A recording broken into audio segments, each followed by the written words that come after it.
우리나라 주식시장의 연변동성이 60%까지 와 있거든요. 비트코인이 50%, 아르헨티나가 33%인데 그거 2배 정도. 어떻게든 이 변동성을 줄이지 않으면 외국인들의 매도를 억제할 수 있겠는가? 기대할 수 없지 않냐? 당신이 연기금 투자자라면 투자하겠는가? 이렇게 주가랑 AI 혁명의 생산성 향상은 다른 문제죠. 오늘 좀 꼭 말씀을 드리고 싶은 게 반도체는 기술로 투자하는 거 아니고요. 무조건 사이클로 투자하는 것이고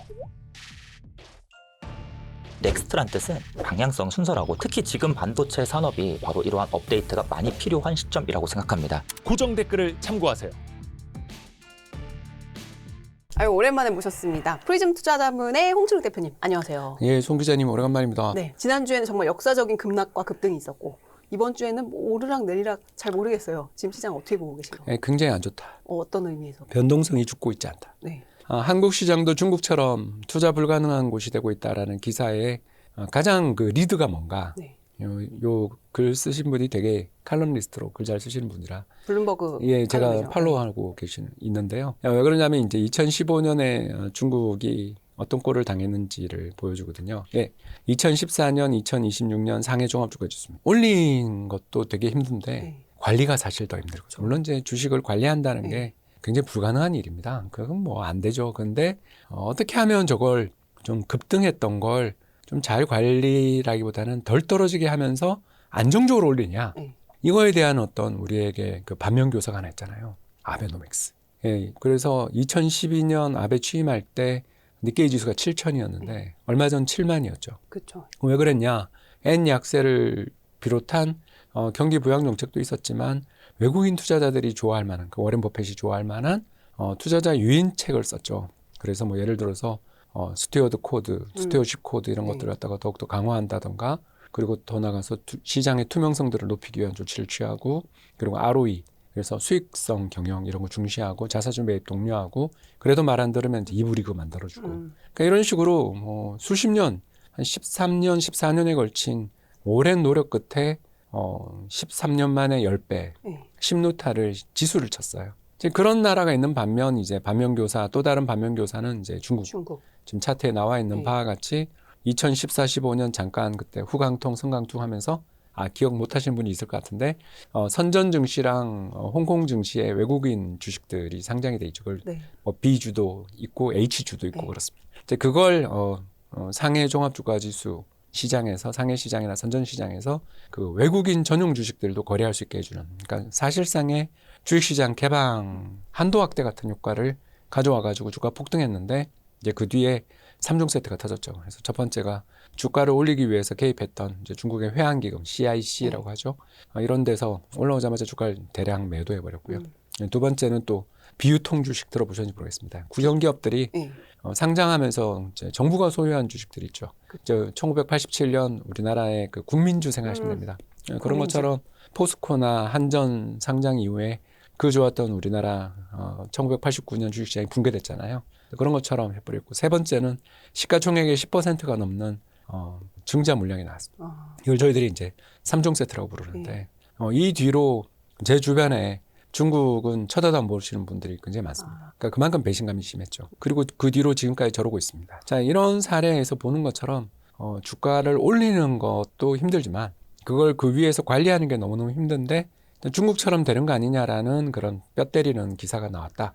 그러면 이 뼈 때리는 기사의 이제 내용을 봤더니 크게 세 가지 정도를 이야기하더라는 거죠. 첫 번째는 국민연금 이야기. 그건 뭐 좀 이따 우리가 이야기합시다. 그리고 이제 두 번째는 단일 종목 레버리지 이야기를 하더라고요. 그리고 마지막 세 번째가 이 결과로 높은 변동성. 이게 오늘 주제인데, 주가가 저렇게 급하게 오르고 내리고 사이드카 아니면 서킷 브레이크만 계속 치는 시장에 당신이 연기금 투자자라면 투자하겠는가, 이렇게 질문을 던지는 거죠. 제가 예를 들어서 CPPIB, 캐나다 국민연금에서 얼마 전 CIC 총재를 지내시던 미스터 맹이, 그 중국계 미국인입니다. 그 사람이 지금 캐나다 연기금 본부의 본부장으로 계시죠. 그분이 저를 부르시겠죠. 아시아 담당 홍 박사 이리 와봐. 네, 너 이거 저 한국 어떡할 거야? 이렇게 물으시지 않겠어요? 근데 저 우리 전체 아시아 포트폴리오에서 한국 비중 10%였는데 지금 35%입니다. 근데 오늘은 30% 됐네요. 어제는 40%였는데 내일은 20% 되고 막 이러는 거. 자, 그럴 때 미스터 맹이 그러겠죠. 야, 내가 중국에서 봤는데 말이야, 이거 안 좋은 징후야. 이렇게 이야기하시지 않을까요? 이런 사례를 우리가 이야기해 볼 수 있다는 거죠. 물론 이제 CIC 계시다가 지금 CPPIB 가신 미스터 맹은 제가 존경하는 운용력이라서 그냥 비유를 댄 거고요. 그분이 이런 말씀을 하신 건 아니겠지만 이렇게 말할 수도 있지 않냐. 그럼 어떡할 거예요? 줄이겠죠. 이 변동성을 왜 우리가 감당을 해야 되지? 야, 이 나라에 너 뭐 있어? 이렇게 질문하지 않겠냐라는 그렇죠. 거죠. 그렇기 때문에 이 변동성을 줄이지 않으면 어떻게든 이 변동성을 줄이지 않으면 외국인들의 매도를 억제할 수 있겠는가? 외국인들이 옛날처럼 그렇게 꾸준히 사줄 것인가? 이거 좀 기대할 수 없지 않냐? 이런 이야기를 오늘 좀 하게 됐습니다. 네. 근데 그 변동성이 단일 종목 레버리지로 기인한 거라고 보세요. 네. 촉발, 촉발, 네. 트리거가 됐다. 트리거이자 캐터리스트, 촉매가 됐다. 그건 사실 아니냐? 그러니까 특히 그때 제가 이제 5월 28일이었나? 이제 저는 운용력이니까 네. 그런 거 이제 일절 근처도 안 갑니다. 근데 이제 제 아내가 그때 공교롭게도 해외에 투자하던 계좌를 한국으로 가져오면 세제 혜택 주던 리아 거. 기자. 네, 네. 예, 그것 때문에 한국에 이제 계좌를 개설한 거예요. 그래서 투자를 하고 있는데 투자를 시작했는데 한국에 투자를 처음 시작한 거죠.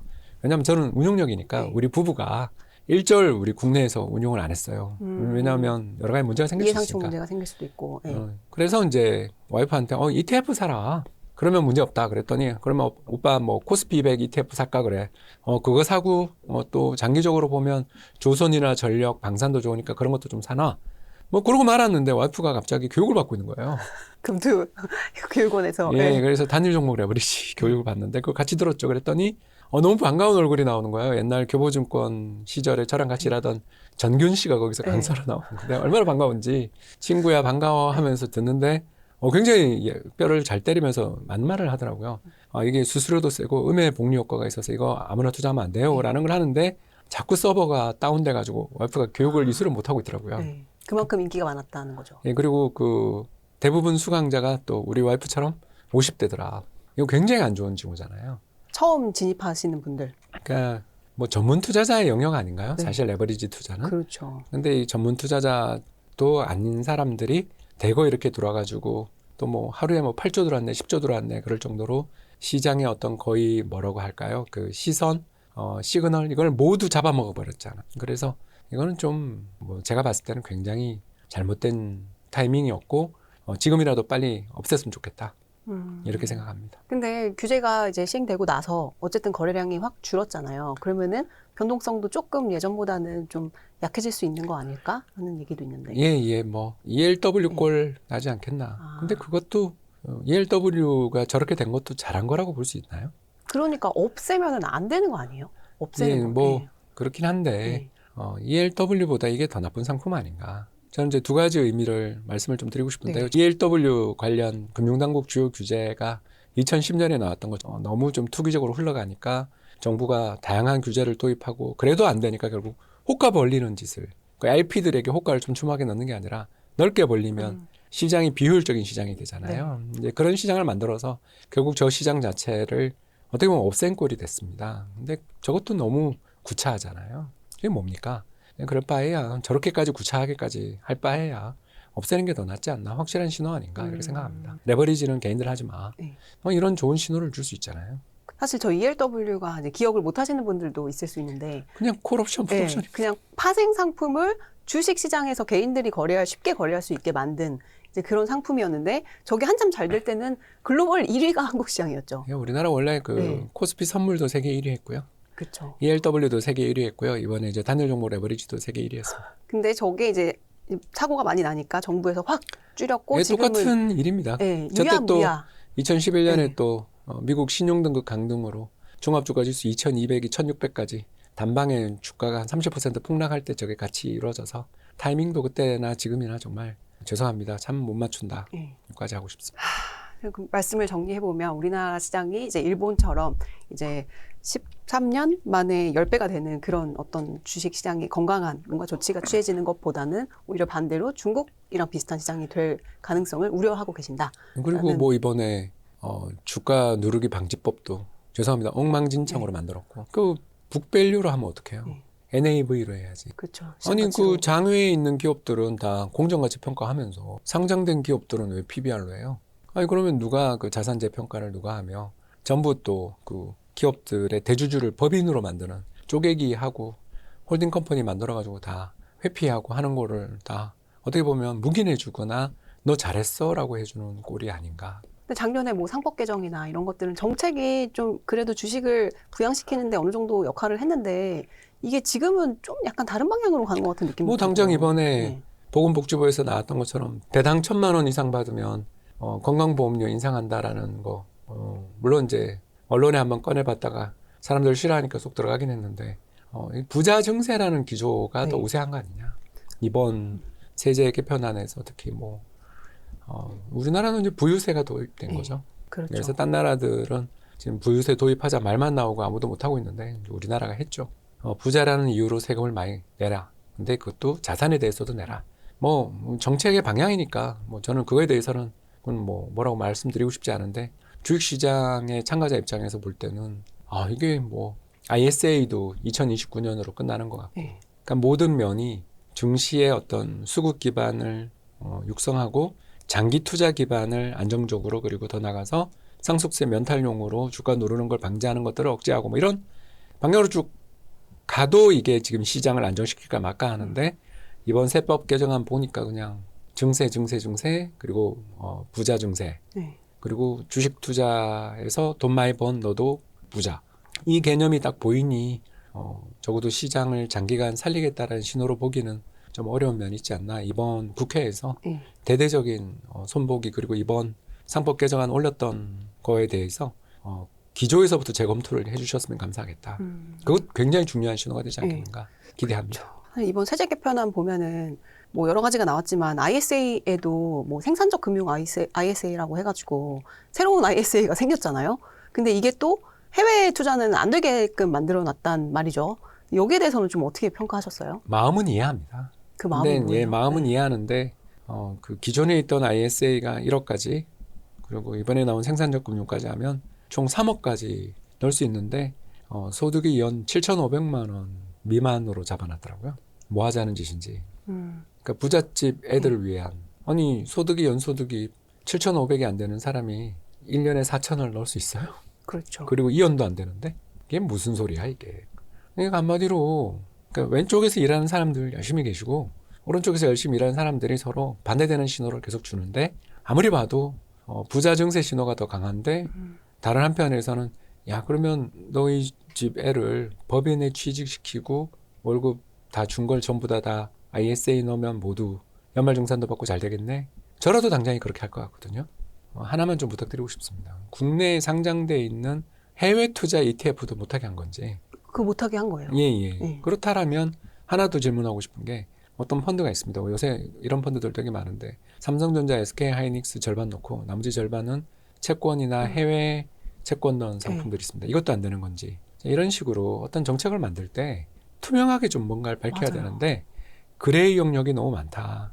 그레이 영역이 너무 많은 상태에서 분명히 편법들이 나오는 거고 또 법 잘하는 사람들, 법 잘 알들만 이익을 보는 구조로 가는 거 아닌가. 이 말씀 꼭 드리고 싶습니다. 맞습니다. 그냥 등이라고 사실 공무원들이 등이라는 표현 단어를 굉장히 잘 쓰잖아요. 그래서 이게 이 구독자분들도 이건 되는 거예요? 이건 안 되는 거예요? 이런 질문을 너무 많이 하세요. 그러니까 투명하게 뭔가 클리어한 느낌이 아닌 그래서 좀 ISA 이 생산적 금융 ISA는 저도 계속 보고 있는데 좀 계속 뭔가 확실하게 해가지고 또 소식을 또 업데이트 해드리도록 하겠습니다. 그 시장 얘기를 조금 더 여쭤볼게요. 대표님 9,000선 정도 근처에서 현금 비중 확 확보하시고 이제 5,000. 아니 9,000원 아니고요. 8,000 후반. 네. 근데 그때도 계속 그렇게 말씀하셨잖아요. 이 정도에서는 현금 확보하고 5,500 정도 선에서 다시 매수 전략을 가져가라. 그거까지는 아니고 이제 7,300 깨지면 조심해라. 네. 그랬죠. 그 판단의 기준, 근거 이런 게 어땠는지. 일단 이걸 제일 많이 봤죠. 지금 그림에 그 나스닥 100이랑 마진뎁 차트를 그렸는데요. 네. 빨간 선이 이제 미국의 나스닥 100이고요. 네. 파란 선이 미국의 마진뎁 증가율입니다. 마진뎁 증가율. 우리나라 신용융자. 네. 그러니까 2.5배 레버리지. 네. 그림에 보신 것처럼 네. 50% 이상, 그러니까 지난해 대비 50% 이상 급증하는 시기들이 역사상 4번 있었습니다. 네. 99년, 2007년, 네. 2020년, 그리고 올해. 아, 그리고 모두 그때 네. 나스닥 약세장이 시작됐죠. 그 이후에. 예. 네. 왜 그럴까 생각해 보면 이제 두 가지겠죠. 하나는 저렇게 레버리지가 늘어날 때 이번에 이제 오픈 AI 출신의 뭐 천재가 말아먹었네 그렇죠. 만에 레오폴드. 그러는데 이제 그 친구 혼자만 했겠어요? 그렇게? 아니죠. 그 친구가 레버리지를 500% 썼다 그러잖아요. 근데 그런 그 신출내기 그 헤지펀드 만든 지 2년밖에 안 된 애가 네. 500%를 쓰겠다 그럴 때 그걸 돈을 빌려준 게 골드만삭스라며요. 골삭조차 그렇게 보수적인 투자 은행들조차 그렇게 500% 쉽게 빌려줬다라는 건 시장 분위기가 사면 무조건 먹는다. 이거 아니에요? 근데 또 이런 레버리지가 엄청나게 높아졌을 때 두 번째 문제가 뭐냐면 외부 충격이 굉장히 약해져요. 그래서 이번 외부 충격은 저 트럼프가 이란하고 협상 깨졌다 그러면서 유가 폭등 100불. 네. 거기다 금리 미국 그 30년 만기 국고금리 5.2 넘는. 네. 그런 거 나오면서 청산이 된 거 아니에요. 그렇죠. 그래서 이게 왜 나쁘냐면 시장이 좀 너무 과열됐다는 징후이자 외부 충격이 나서 조금만 조정받아도 청산당하는 애들이 나온다.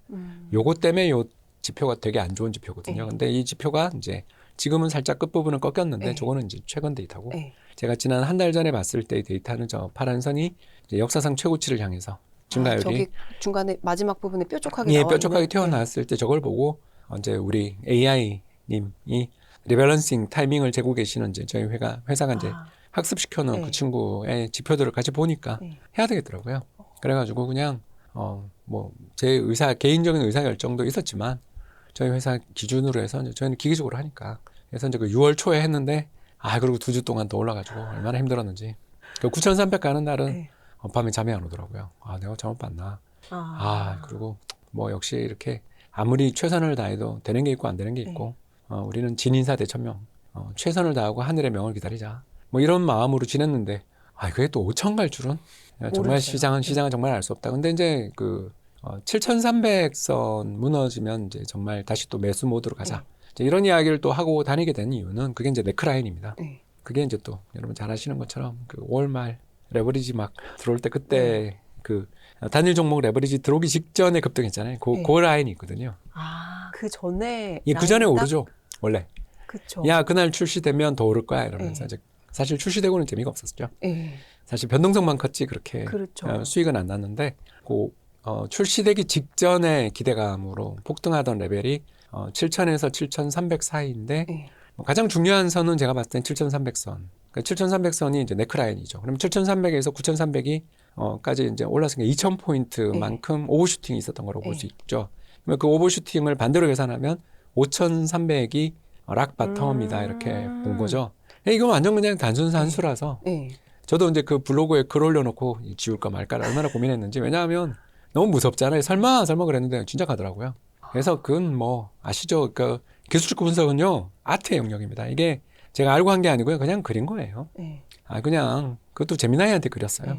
차트 딱 주고서 7,500이 깨지면 목표 하락 목표치 이러면서 선 하나 그어봐 그랬더니 거기까지 딱 그어주더라고요. 그래서 그 그림이 보시면 AI 그림이라는 게 밑에 나와 있어요. 그만큼 이번 장은 너무나 무서웠지만 그 중요한 라인들만 잘 대비를 하시면 이런 아까 중요한 지표 첫 번째가 미국의 마진 대비 이렇게까지 올라오는 건 굉장히 안 좋은 신호다. 그리고 두 번째 네크라인 깨지면 일단 리스크 관리 이런 거를 생각하셨다면 또 5,500 깨졌을 때 정말 무서웠죠. 무서웠지만 한번 또 들어갈 만한 게 그때마다 트럼프는 타콜 해주잖아요. 그렇죠. 그래서 이번에도 또 타콜을 해서 뭐 브렌트 유가 80불 깨지는 걸 또 봤잖아요. 그런 것처럼 저자는 아마 집안에서 누가 폴리마켓 이런 데서 뭐 하고 있을 거예요. 그러니까 그 집안의 사업이잖아요, 저 사람은.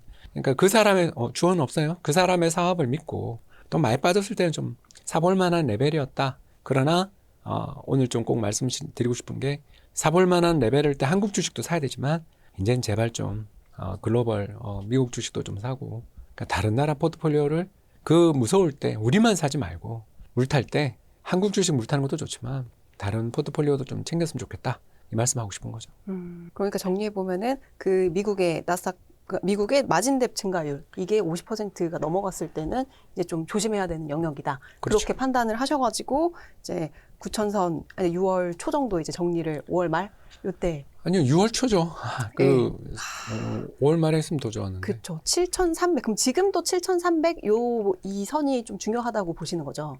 그걸 깨면 이제 또 뷰를 바꿔야죠. 뭐 지금도 근데 사실 시장에서는 이제 불안해요. 전자닉스가 이제 더 이상 정고점을 갈 수 없을 거다. 뭐 이런 얘기들도 많고. 그래서 이 반도체 주식에 대해서는 좀 지금의 뷰는 어떠세요? 저는 계속 비관적이죠. 마이크론의 거대한 이익은 문제 발생의 보증 신호다. 이게 이제 마이크론의 이익인데요. 한 해 이익이 지난 35년 이익을 다 합친 것보다 크대요. 세 가지 측면에서 공격이 들어오죠. 자, 첫 번째, 저 돈을 들고 경쟁적으로 투자하겠죠. 그렇죠. 그래서 뭐 우리만 해도 뭐 천조 그리고 마이크론도 실제로 2,500억 불 투자한다 그러니까 이제 마이크론도 그쪽 돈으로 하면 한 400조 가까운 돈을 투자해서 당장 마이크론은 우리보다 좀 빨리 그 인프라가 갖춰져 있어서 그런지 내년에 증산이 된다 그러고 두 번째가 CXMT가 들어왔죠. 그래서 CXMT가 들어왔고요. 세 번째가 이제 이렇게 비싼 가격을 계속 지불하기를 고통스러워하는 기업들이 애플은 이제 CXMT로 가려고 그런 거고 또는 구글 같은 경우는 TFP 그리고 더 나가서 이번에 이제 딥시크에 이어서 문샷 전부 다 이제 그 자원을 최대한 덜 쓰는 방향으로 라이트한 모델로 가면서 이 어마어마한 비용을 최소화하는 방향으로 기술을 개발해 나가는 이 세 가지 방향에서 공격이 들어오거든요. 그렇기 때문에 이게 쉽지 않은 게임이죠. 그래서 우리나라를 비롯한 전 세계 반도체 경기를 보면 굉장히 변동성이 있거든요. 그래서 뭐 요약하자면 참 좋은데 이게 모멘텀은 꺾인 거 아니냐. 그러니까 재작년보다 작년 모멘텀이 좋고 작년보다 올해 모멘텀이 좋은데 올해보다 내년 모멘텀이 좋으냐. 특히 내년 하반기에 물량 나올 때도 괜찮냐. 요걸 이제 묻는 거죠. 그래서 뭐 장기 계약으로 풀 수 있다 그러는데 여러분 아시는 것처럼 소송이라는 좋은 방법이 있잖아요. 나 안 사 그러면 어떡할 거야. 산납금 정도 하나 빼앗는 정도지 상대가 그거보다 저 시장에 나가서 유통시장 나가서 CXMT 거 사는 게 더 싸다고 생각되면 우리 거 사겠어요. 그렇기 때문에 이렇게 미래 이익은 굉장히 좋은 건 맞지만 모멘텀은 꺾였다. 그러니까 뭐 작년 100% 올해 100% 이렇게 200% 이렇게 올라가던 모멘텀이 내년은 플러스 10% 20% 그리고 내후년은 몰라. 자, 그러면 그 전에 피크 오죠. 모멘텀의 피크 전후에 주가 피크가 오는데 그걸 또 이번에 이렇게 단일 종목 레버리지를 가지고 만들어버렸기 때문에 좀 쉽지 않지 않냐. 그냥 뭐 제가 이렇게 다시 옛날로 돌아간다가 아니라 상당히 높은 레벨에서 이제 횡보하는 게 좀 저희들은 최선이고 그러다가 우리 이렇게 잘 방어하잖아. 그리고 새로운 물량들 못 나오잖아. CXMT 저거 별거 아니잖아. 그러면 이제 다시 가볼 수 있겠죠. 근데 그러더라도 이제 역사적 고점을 뚫으려면 그 어마어마한 매물을 뚫어야 되니까 좀 약간 소화 과정이 필요하다 이렇게 보고 있습니다. 사실 방어 태세를 좀 취하는 게 장기 투자를 할 때는 확실히 좀 이게 효과적이라는 생각이 이번 장에서 많이 들었는데 정리해보면 미래의 이익은 여전히 반도체에 좋지만 그 모멘텀은 꺾였다라고 이익 모멘텀은 꺾였다. 그리고 주가는 그 전에 먼저 반영을 하니까 그게 조금, 레버리지 때문에 이제 더 빨리 와버렸다. 그러면 지금 반도체 비중이 좀 상대적으로 높으신 분들이 많잖아요. 반등시 좀 처분해서 자산 배분 좀 하자. 그러니까 우리 국내 주식만 좀 제발 하지 말고 해외 주식도 좀 하고 채권도 좀 하고 금도 하고 요새 금 싸잖아요. 싸죠. 해외 주식 뭐 특히 미국은 사상 최고치인데 어제 다우 사상 최고치인데 그게 꾸준히 안정적으로 잘 가는 나라도 있는데 왜 죄송합니다. 이런 양은 냄비 같은 나라에 그렇게 올인하냐 이거죠. 맞아요. 미국 얘기 나왔으니까 또 지난주 이제 빅테크들 실적도 한번 여쭤보고 싶은데 좀 어떻게 보셨어요? 뭐 아마존이나 이런 데들은 그래도 클라우드 매출도 높고 그래서 좀 상승 가능성이 더 많다. 뭐 이런 얘기들도 많던데. 근데 이제 그게 사상 누각이라. 사상 누각인가요? 이익에 기반한 투자가 아니고 차입에 기반한 투자로 가니까 이제 슬슬 이제 이 그림은 오라클. 이제 저희들끼리 AI 탄광의 카나리아라고 불리는 회사인데요. 또 다른 회사는 스페이스X. 두 회사 모두 신용 부도 수합. 5년 안에 부도 나면 이 회사 채권을 내가 대신 지급해 줄게. 대신에 수수료 얼마 줘. 이걸로 하는 시장이죠. 그래서 저 BP라는 건 이제 0.01% 베이시스 포인트니까 대략 보시면 한 2% 이상 달라고 하는 거고요. 이거를 이제 5년 내에 이걸 달라고 하는 걸 부도 확률로 역으로 과거에 있었던 스프레드와 부도 확률을 추산하면 오라클의 5년 내 부도 확률이 18% 정도 나온다 그러더라고요. 그래서 곧 신용등급에 강등 위험이 있지 않냐라고 생각해서 그런지 최근에 그 더블 B 등급 회사채하고 수익률이 같은 레벨까지 올라갔어요. 더블 B랑요? 지금 트리플 B 마이너스거든요. 그래서 이제 추락한 천사 폴론 엔젤이 될까봐 무서워하는 사람들이 이제 이 거래를 하는데 특히 보시면 2008년 글로벌 금융위기 때보다 높아요. 와, 그러네요. 저기가 2008년도니까.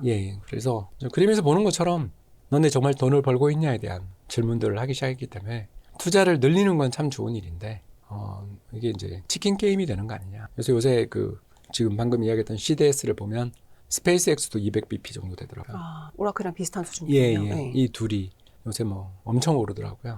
그래서 이런 걸 보면 미국 금리가 안정되기만 하면 사실 좋을 텐데 미국 금리가 안정 안 되면 불안불안하다. 그렇게 봐야 될 것 같습니다. 하반기 미국 금리 혹시 뷰도 있으세요? 예, 인상 쪽이죠, 저희도. 인상이요? 왜냐하면 네. 저는 제가 미국 시장 전망 안 합니다. 그냥 미국의 시장 참가자들의 전망을 그냥 갖다 쓰는 쪽이죠. 왜냐하면 그게 잘 맞으니까. 빨간 선은 정책금리, 그리고 파란 선은 미국의 2년물 국고금리인데요. 네. 2년물 국고금리가 미국 정책금리 변화에 선행하죠. 그렇죠. 딱 선행하네. 이게 왜냐하면 이제 그 시장 참가자들이 느끼는 향후 2년 정책금리 평균값이라고 볼 수 있습니다. 그러니까 시장에서 거래되는 미래의 정책금리를 거래하는 시장이라고 볼 수 있죠. 물론 이제 그 시카고 선물거래소 가서 옵션 봐도 되는데 거기 변동성이 너무 크니까 이게 거래량이 워낙 많아서 이게 제일 잘 맞습니다. 근데 이제 그림에서 보시는 것처럼 최근에 저 빨간 선을 뚫고 파란 선이 올라가 버렸죠. 그럼 저걸 뭘 뜻합니까? 정책금리가 향후 2년 내에 지금보다 3.75인데 지금 정책금리보다 훨씬 높은 한 4% 초반 정도까지 올라가 있죠. 4.2%니까 앞으로 이제 금리를 한 2번에서 3번 정도 인상해서 거기서 동결을 지금 시장은 보는 거죠. 그러니까 이게 얼마나 무서운 겁니까? 네. 금리가 올라가면. 예, 우린 케빈 오씨가 연준 의장 되면 금리 막 엄청 공격적으로 내릴 거라고 저도 그렇게 생각했거든요. 근데 죄송합니다. 트럼프 그 땡땡이가 이란 전쟁 해가지고 이렇게 인플레를 자극할지 몰랐죠. 우리. 케빈 오씨 입장에서도 아니 뭐 금리를 인하하고 싶어도 좀 금리 인상하자고 12명 중에 3표가 나오는 반대표가 나오는 상황에서 자기가 무슨 리더십이 있어서 거기서 금리를 인상하겠어요. 그러니까 뭐 시장이 알아서 긴축을 해주고 있다 같은 이런 망발이나 하고 그러니까 뭐 첫 번째 FOMC, 두 번째 FOMC에서 연준 의장이 원래 역대 연준 의장님들도 다 사고를 쳤어요. 뭐 버냉키도 굉장히 큰 사고 친 적이 있었고요. 그리고 그린스펀도 처음에 바로 취임하자마자 블랙먼데이 맞아가지고 아주 고생했고. 그렇기 때문에 뭐 저도 케빈 오시에를 뭐 지금 벌써 판단하는 건 어렵다고 생각합니다만 딱 봐도 쪼가 영 안 좋은 거죠. 그런 상황이라서 시장에서 아무튼 미국 채권금리에 대한 기대들 또는 실망감이 되게 커져 있는 상황이라서 와, 금리 인하는 쉽지 않지 않냐. 그러면 이 CDS 프리미엄 더 나가서 시장 금리의 상승 또는 크레딧 스프레드 뭐 이런 문제들을 완전히 해결을 못한다라면 일단 이런 하이퍼스케일러, 뭐 오라클, 스페이스X, 뭐 메타, 구글, 아마존, 마이크로소프트 이렇게 6대 하이퍼스케일러들의 AI 데이터 센터 투자가 하겠지만 여기서 이제 내리는 자는 망할 테니까. 왜냐하면 뭐 시장에서 얼마나 실망하겠어요. 내리지는 못하지만 와 이게 가다가 결국 어디서 사고 나는 게 아닌가 이런 걱정은 좀 특히 금리가 내리지 않는다면 가능성이 굉장히 높지 않냐. 특히 오픈 AI랑 연관돼 있는 이 오라클 그리고 소프트뱅크인데 이제 그런 회사들의 아까 말씀드린 CDS 프리미엄을 좀 잘 보셔야 된다. 이렇게 말씀드리고 싶습니다. 스페이스X와 오라클의 CDS 프리미엄을 계속 주시해서 봐야 되겠구나. 그리고 일본에서는 소프트뱅크 우리랑 동타임이니까 그것도 편하죠. 그러니까 금리가 아무래도 올라가 버리면 이 캐펙스 투자에 대한 부담도 점점 커질 수밖에 없으니까 그러겠죠. 어디서든 하나 딱 터지면은 이게 또 연쇄적으로 반응이 날 수도 있고. 예, 뭐 다들 이제 메타를 쳐다보고 있죠. 그래서 메타 주가도 요새 안 좋아요. 힘들고 그렇죠. 그러니까 오라클은 거의 부도났다가 반등하는 정도 주가고요. 메타도 굉장히 안 좋고 그렇습니다. 그러면 사실 이제 AI 혁명에 대해서 엄청나게 이제 크게 보시는 이 전문가분들도 많으시잖아요. 저도 동의. 네. 저도 일단 제미나이랑 클로드 없으면 일 못합니다. 되게 많이 쓰고 있어요. 근데 얘가 제가 표현을 이야기하자면 사람을 덜 써도 되는 효과는 확실한데 세상을 바꿀지까지는 아직 잘 모르겠다. 근데 이대로 계속 발전하면 언젠간 바뀌지 않겠냐. 저도 상당히 낙관론자 쪽에 속해 있습니다. 그럼에도 불구하고 주가나 이런 이건 좀 다른 문제죠. 다르게 봐야 왜냐하면 된다. 주가랑 AI 혁명의 생산성 향상은 다른 문제죠.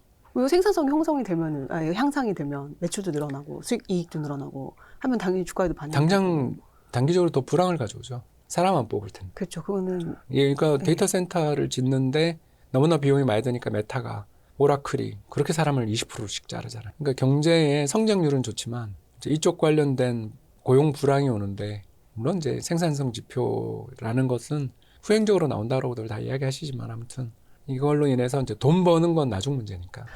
박사님은 보면은 이제 평생을 애널리스트 또 이제 운용력 으로 펀드 매니저로 살아오셨는데 늘 강조하시는 게 투자 4분법, 투자 5분법 뭐 이런 자산 배분 전략이잖아요. 근데 이번 장을 겪으면서 저는 그거의 중요성을 정말 더 크게 절절하게 깨달았는데 지금 시장에서 어쨌든 시장에 남아 있으신 분들께 좀 자산 배분에 대해서 중요성을 설명해 주시거나 뭔가 효과나 이런 것들을 좀 말씀해 주신다면. 맥시멈 드로우다운입니다. 직전 고점 대비 최대 하락률. 네. 우리는 40%였죠. 네, 코스피. 40%.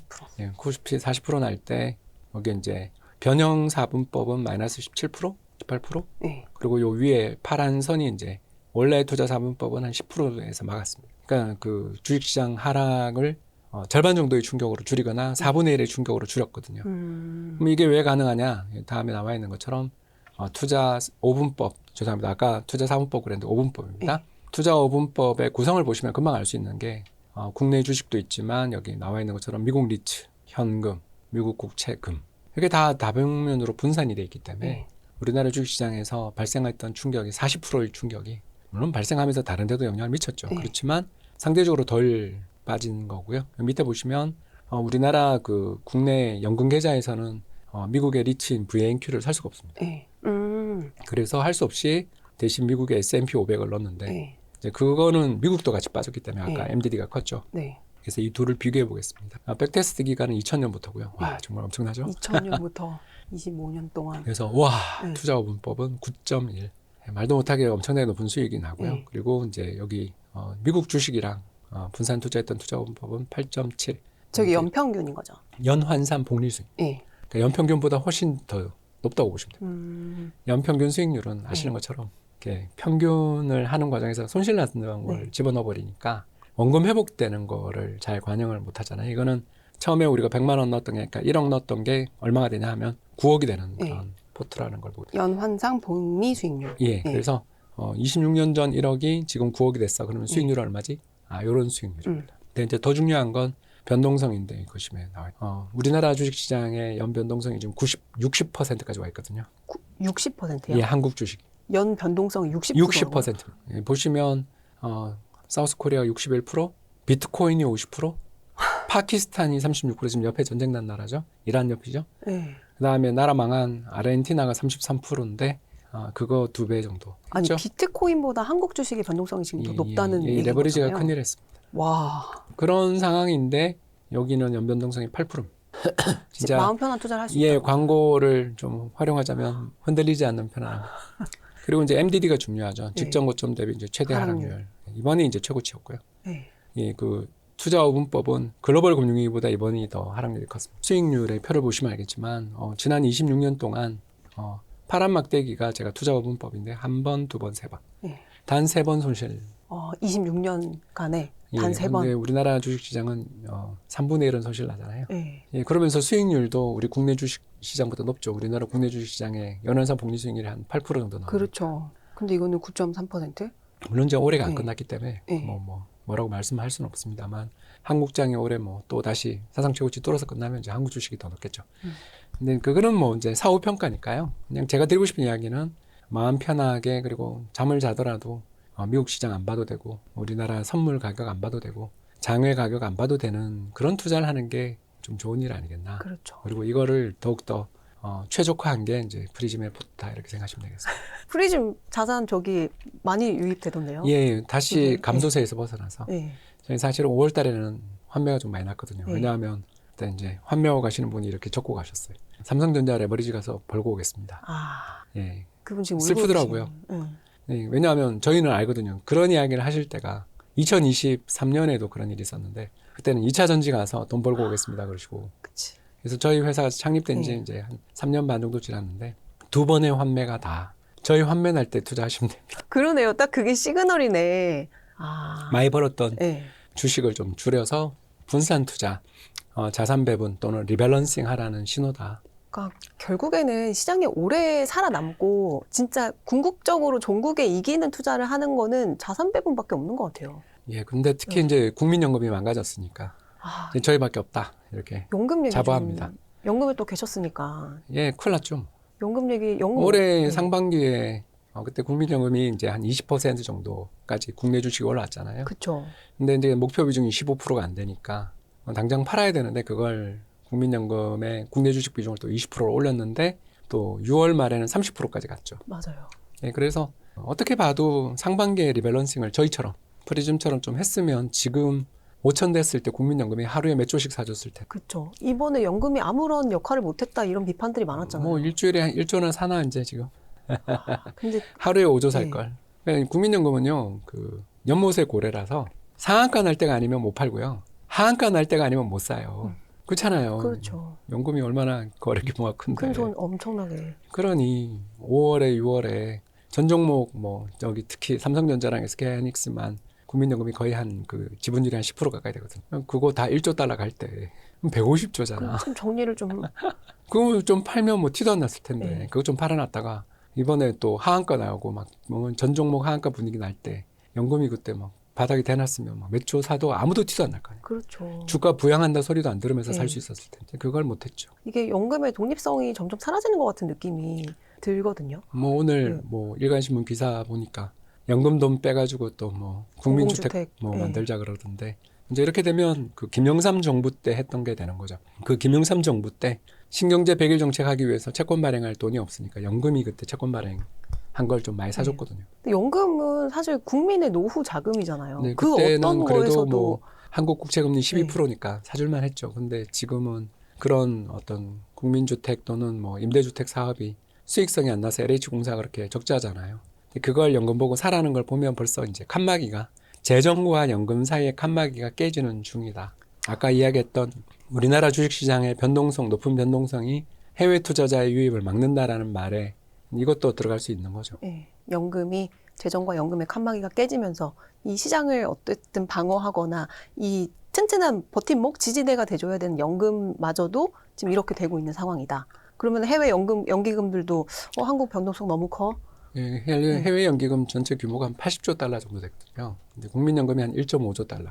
그 중에서도 3등 정도 되는 네. 거대한 연기금인데 아까 제가 뭐 이제 캐나다 연금 이야기하면서 잠깐 그냥 역할 요리했지만 네.